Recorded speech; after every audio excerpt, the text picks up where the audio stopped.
பால்ல எவ்வளவு? மோர், தயிர், நெய், வெண்ணெய், பாலாடை கட்டி, பால் எல்லாம் தனித்தனி. ஒரு தொழிற்சாலைக்குள்ள நீ வருவ, வெவ்வேறு சீருடை கொடுத்துருவேன். நீ நான் பாலாடை கட்டி, நான் தயிர், நான் மோர், நான் நெய், நான் வெண்ணெய், இப்படி ஒவ்வொன்னா போயிருவேன். அதுக்கப்புறம் என்ன பண்ணுவேன்? அந்த கழிவுகளை எடுக்கிறதுக்கு டிராக்டர் ஓட்ட கத்து கொடுத்துருவேன். அதுக்கு அது பால் நல்லா காட்டல, அதை அப்படியே எடுத்துக்கிட்டு வந்து இங்கேயே பெரிய குப்பை கிடங்க போடுவேன். மாட்டு சாணத்தை கொட்டுவேன், எருமாட்டு சாணத்தை கொட்டுவேன், ஆட்டு புழுக்கையை கொட்டுவேன், எல்லாத்திலையும் கொட்டி மக்க வச்சு அதுக்குள்ள இருந்து என்ன எடுப்பேன்?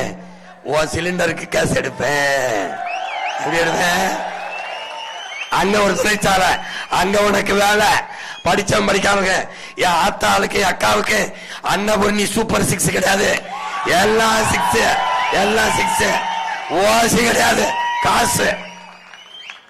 காசுக்கு தருவேன், தட்டுப்பாடு இல்லாம சிலிண்டர் தருவேன்.